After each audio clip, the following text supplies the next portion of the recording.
What's happening, guys? Gonna do some upgrades on these guys. Actually, just one of them. So this actually, so this is both customer cars. Let me move my light over.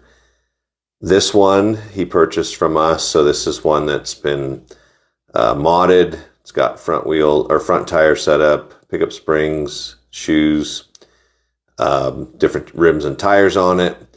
And because of the tire size, it does make it to where in order for it to run best, we have to pull one traction mag out. This one's a stock one, so I've run a ton of these stock, and they range from mid 1.2s to slow as 1.5s. And this particular one, it's apparently stock, but it does run like just under 1.2s, which is really impressive. So this is like the fastest stock one I've seen. I have a whole bunch of other cars that I test all the time. Those are all stock ones right out of the package. And so I had told the customer, I said, this is kind of a unicorn car, but what he actually did was he bought this car, and his expectation was that it was going to be way faster than this one. Mind you that this one still has a stock motor, still has stock gearing, all that kind of stuff. It just has different running gear. And really, it's not necessarily made to be faster than this. It's made to be more consistent. So better rims, more consistent contact on the shoes, better front end. That's all made to be more consistent. So he was a little disappointed. I told him, you know what, send me the cars, I'll run them, and we'll make sure that, you know, you get taken care of. So before I tear into it, I just wanted to, I was like, you know what, this would be a great live video. And what we can do, and this could just be his track that, you know, I'm guessing he has an Auto World track. We don't. We have a custom smooth track. So that is a variable there, but we're going to go out and run these cars, and I'll actually take you guys with me. We'll go out and run these cars before we do any mods to them, because I did ask him, you know, and I told him, I said, hey, I can put an arm in that car if you want, but if you don't have the power to run that arm, then the car is going to be even slower on your track, you know. So, sorry, I'm holding the camera and both cars. I'll probably end up pulling you guys out of my little stand here, but I'm going to set these guys on the track, and we'll run down to the finish line and watch them run. I am going to pull this out, so apologize if it's all shaky. We're going to flip it around. So we got them both lined up on our track. We're at 18 volts. I'm going to have to hit enter, which is start the race, and I'm going to have to run to the finish line so that you guys can see this race. So if you get sick, you might close your eyes for just 2 seconds. Here we go.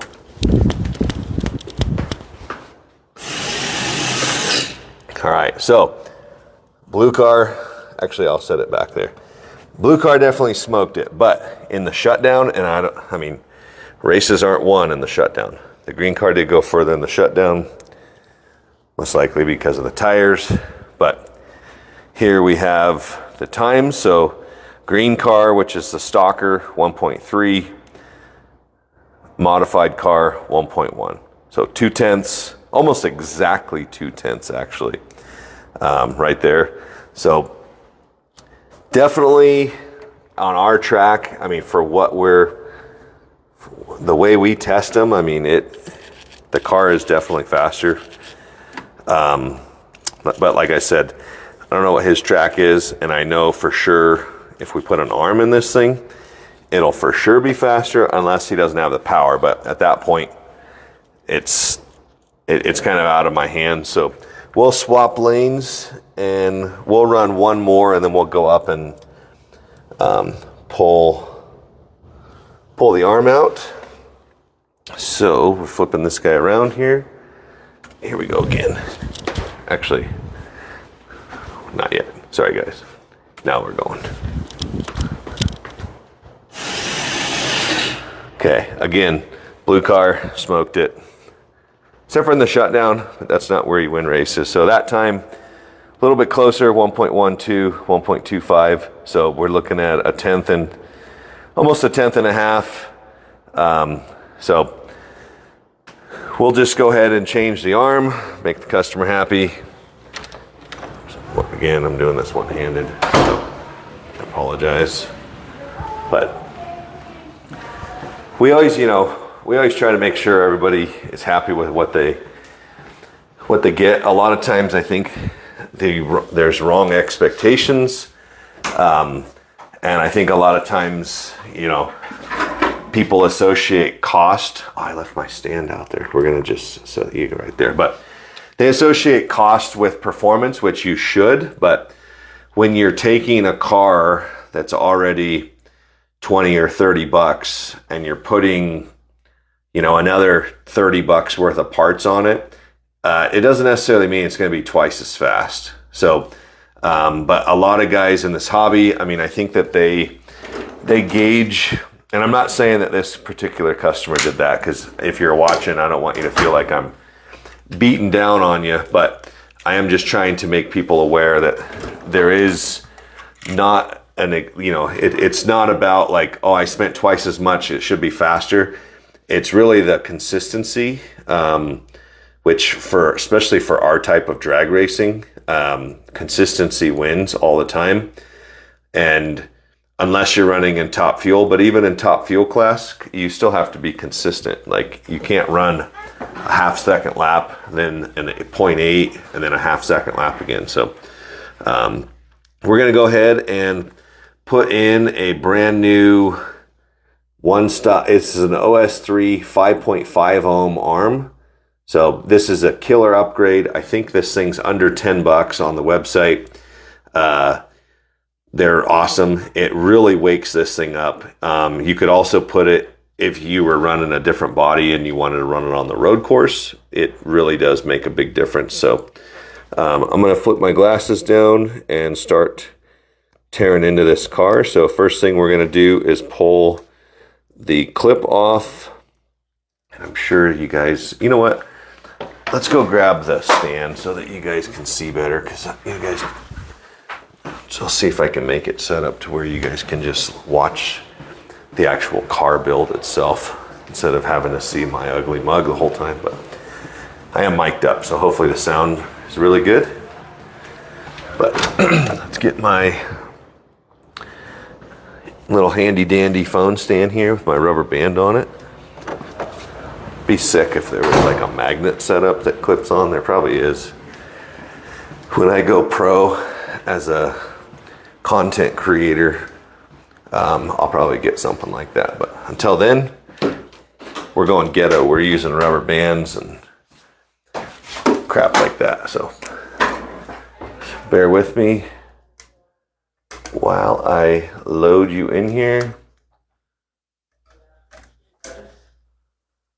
All right. See if we can, that's probably as close as we can get it. But I can zoom. I don't know, that looks like crap still. So still might not be super good. And this stupid rubber band is flipping it sideways. So this is what you're gonna get, guys. Sorry, but we got the top clip off. So next part, we are going to remove the screw. It's in the back of the chassis. So if you've never removed or pulled one of these apart, you have this screw right here, and then you have the clip that goes over the top. So on the clip, it holds this gear down, which I'm going to pull out. So it holds that gear that goes in the middle there down. Two, if when you're breaking these in, if you don't want to run it through the rear end, you can just pull that gear out and run it on the stand. But another thing that I'm feeling for is how smooth this spins, which it doesn't really feel very smooth at all, which is not surprising. These cars are not made to be from the factory. They're not made to be like super high performance at all. They're just made to be like a die-cast car that you can run around on the track. Let's see here. My screwdriver's either, yeah, my screwdriver died on me. So we're using another one now. Might have to use this little guy. Dang, someone jacked up my screwdriver. But you remove that screw, okay? And when you do that, you want to keep your finger on the top plate. And then this part, you'll then lift the top plate. Let's see if I can do this. Lift the top plate up. The armature and top plate will come out. You can see there's a motor brush stuck to the armature. The rest of the other brush and the springs are still down in the chassis. So you just want to make sure when you do that, stuff doesn't go flying, because it definitely can. I'm going to use one of my little parts trays here to get that stuff out. And I'll find some tweezers. Whoops. So one thing that I haven't found to be super beneficial on these things is to put stronger magnets in them. A lot of times for the drag strip, it actually slows them down. So I'm not saying that stronger magnets don't work. I'm just saying that in my experience, I haven't found it to be super beneficial. While I'm in here too, I'm going to go ahead and make sure that there's plenty of oil on the crown gear and on the inside of the chassis. So that makes a big difference. Little tech tip here on the brushes is, if you take a piece of paper and you can do a figure 8 pattern with the brush. So it looks like my hand's just going back and forth, but I'm doing a figure 8 pattern, okay guys, on this piece of paper to make sure that the face of the brush is as flat as possible. These are stock brushes, so don't have too high of expectations. I'll also roll the brush on edge just to kind of deburr anything that's on the edges that might not make it completely round.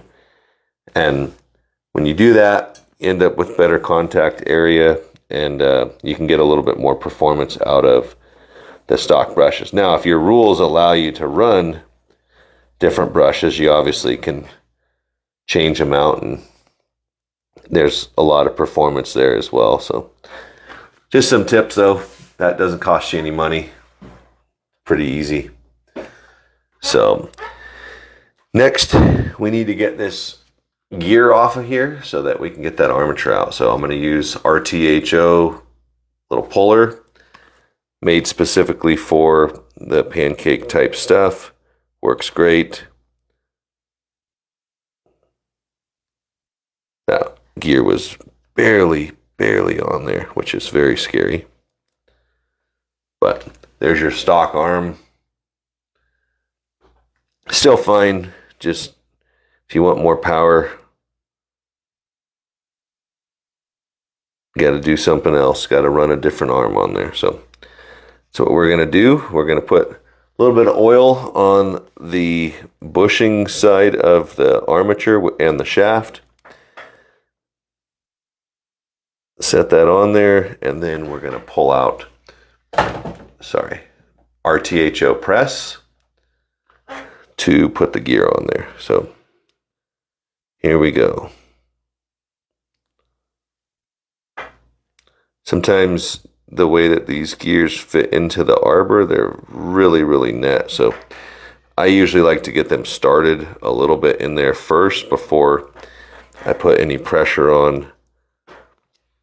But as you can see, the gear is down in there, held in place.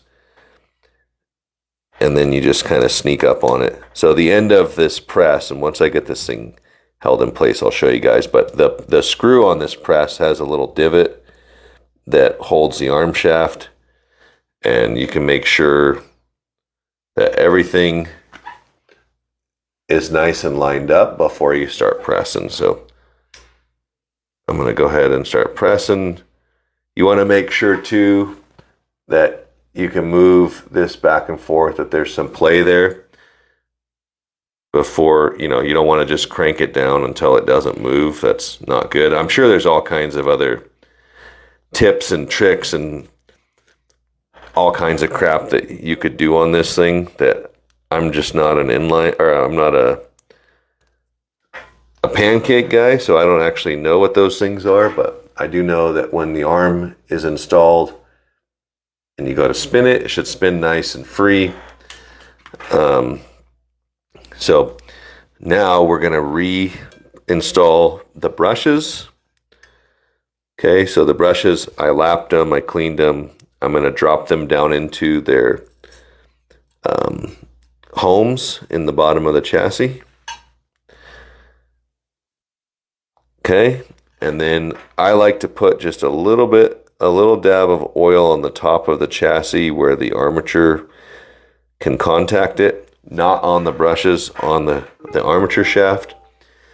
And then we will oil part of the cluster shaft and the gear, just because that stuff is a little bit harder to get to once you close this thing up. So we're going to go ahead and hopefully get this thing popped in there first try.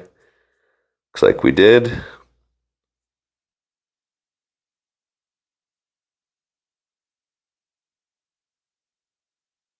Okay. I'm going to throw our screw back in there real quick. And then before we put the gear on, we're going to run this thing. This rear end, just when it gets closed up with the screw, it gets really tight. So that's definitely something that could get worked on. Feels like the gear mesh is just tight, but we're going to run this thing on the run stand. So we're at 5 volts right now. Oh my gosh, see if you guys can even see the car there. So we're at 5 volts, sounds good. No need to like rev it up or anything like that. Sounds good and it feels smooth. So these OS3 arms are really, they're really well balanced stock, which is a testament to the manufacturing on them. So that's nice. This gear set right here, I mean, this definitely is an area that's problematic. I can feel it's tight and gross, but that is not what this video is about. This video is about putting the arm in and just overall making the car faster for the customer. So that's what we're going to do right now. We're going to reinstall our clip. We got our gear in, got it oiled. Now this thing is ready to hit the track. So it still only has one traction mag in it. If it spins the tire really hard, we absolutely are going to have to put another magnet back in there. So, but yeah, it's totally ready to go now. Pick up shoes, everything is good to go on it. We're going to go back to the track and see what we can run. So I'll just pull you guys out of that for now. There's our cars, new armature installed. A couple of cars in the hallway here, just you guys have never seen them before. Got the hauler, or haulers, I guess you could say. Pretty cool. Cool to look at when you're walking through the hallways. Little wall art. Let's go back here. Swap you guys around here. Okay. I'm a fanatic about cleaning tires, just because, especially with silicone tires, like literally they attract everything. But I'm gonna put this thing down. We'll race it again. I'll swap this around so that you guys can see. Okay guys, so I'm gonna run to the start or finish line. Okay, so no contest. absolutely annihilated. So 753 to a 1.2, half a second, more than half a second. So destroyed that thing. There's no reason to even run another pass. So literally that thing's done, going to the customer. Long as his track has power, not the stock Auto World power supply, that thing will not run that car. It barely can run the Auto World car. So I know that hurts Auto World, but sorry guys, you guys can do better. I mean, even I actually just got something that I'm going to play around with, but this little power supply, this is a 5 amp unit. So this thing rips, but it is only a 12 volt unit. So that is a little bit of a downside, but hopefully you guys enjoyed the video. Also too, hopefully, you know, I don't want this to discourage anybody from, you know, thinking like, oh, if I buy something from Viper and I complain about it or I'm not happy with it, he's going to post a video about it. Not really about that. I'm just sharing the experience with you guys. I'm sure it's not the first time, and I'm trying to also bring clarity to, you know, and make people aware of the fact that it's not really, sometimes it's not just because something's more expensive, it doesn't necessarily mean that it's for it to be a lot faster.